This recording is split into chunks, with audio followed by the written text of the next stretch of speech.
हिंदुस्तान कहते हैं, हिंदुस्तान कहते हैं। असीम सौंदर्य और पवित्रता के प्रतीक मैं इस रटोरा नगरी को नमन करती हूँ। रटोरा स्कूल वह दिव्यमान प्रतिष्ठा, मैं इसमें आपकी शिक्षा के प्रति निष्ठा को नमन करती हूँ।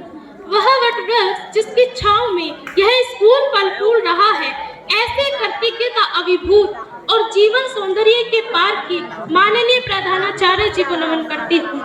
इस स्कूल की शिक्षा को अपने ज्ञान से सींचने वाले सभी अध्यापक गणों को नमन करती हूँ। जैसा कि आप जानते हैं कि आज 15 अगस्त है और इसी राष्ट्रीय पर्व पर मैं अपने कुछ शब्द आपके सामने रखना चाहती हूँ। आजादी का असली मतलब वही समझ सकता है जिसने कभी गुलामी की हो। हम सौभाग्यशाली हैं कि हमने स्वतंत्र भारत में जन्म लिया। यूं तो आजादी की लौ सन 1857 में ही चल चुकी थी, जो वर्षाल बनकर सन 1947 में हमारे देश को आजाद कराई।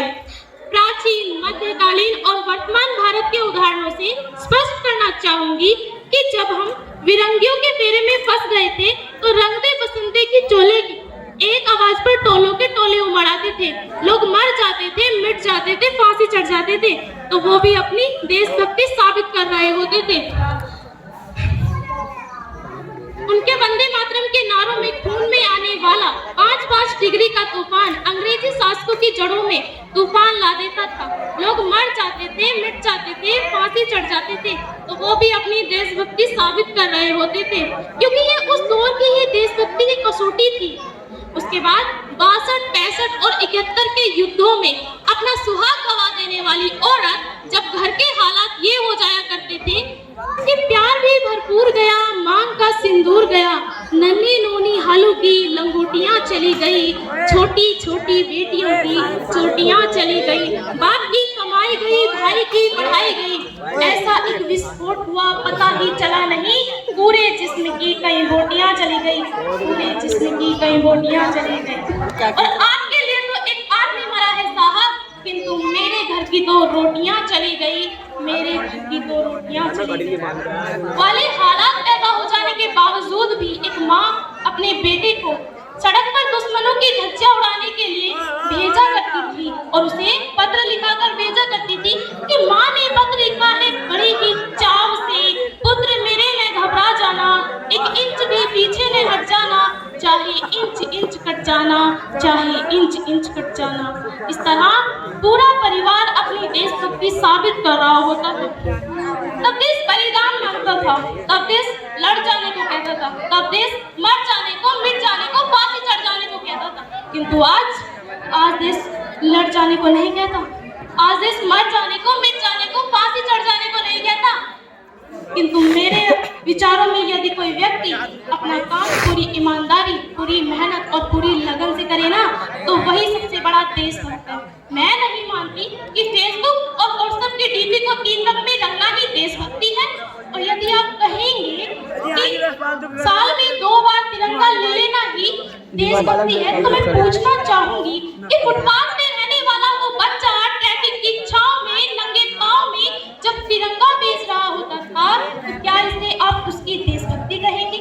ये उसकी देशभक्ति नहीं, उसके पेट के भूख की शक्ति है जो उसे ऐसा करने पर मजबूर करती है। क्योंकि न मस्जिद को जानते हैं, न शिवालों को जानते हैं, न मस्जिद को जानते हैं, न शिवालों को जानते हैं। जो पेट के भूखे होते हैं ना, वो सिर्फ भोजन के निवालों को जानते हैं, वो सिर्फ भोजन के निवालों को जानते हैं।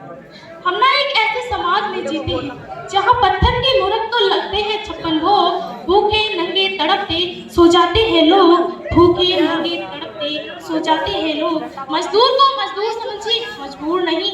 गरीब को काम दीजिए, दान नहीं। और अगर दान देने के इच्छुक हैं तो जीते जी रक्त दान दीजिए और मरने के बाद अंग दान देकर किसी मरते हुए को जीवन दान दीजिए। यही सच्ची देशभक्ति और यही सच्चा राष्ट्र प्रेम है। न सरकार मेरी है, न रब मेरा है, न सरकार मेरी है, न रब मेरा है, और ना ही ये बड़ा सा नाम मेरा है। बस इतनी सी बात का गुरूर है मुझे कि मैं भारत की हूँ और ये भारत मेरा है और ये भारत मेरा है। हमारी संस्कृति, हमारी सभ्यता को दुनिया ने शीश निभाया है, तो क्यों आस्था के नाम पर हमने अंधविश्वास फैलाया है?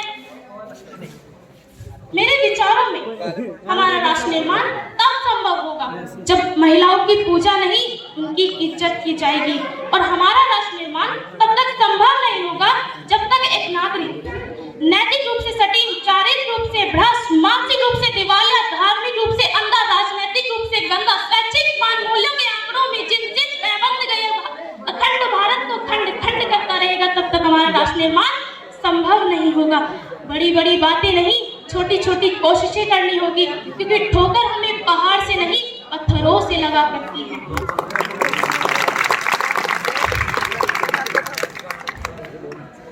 मैं सैल्यूट करना चाहूंगी सड़क पर दिन रात हमारी रक्षा के लिए खड़े हर उस जवान को, हमारी पुलिस, प्रशासन और किसान को, इस देश के हर उस व्यक्ति को जो अपना काम पूरी ईमानदारी, पूरी मेहनत और पूरी लगन से करते हैं, जिसके बिना राष्ट्र निर्माण की कल्पना करना भी असंभव सा लगता है।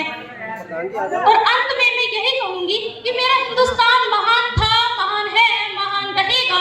मेरा हिंदुस्तान महान था, महान है, महान रहेगा। होगा हौसला सबके दिलों में बुलंद तो एक दिन पाकिस्तान भी जय हिंद कहेगा। पाकिस्तान ही क्यों, सारा जहान जय हिंद कहेगा, क्योंकि सारे जहां से अच्छा हिंदुस्तान हमारा। हम बुलबुले हैं इसके, ये गुलिस्तान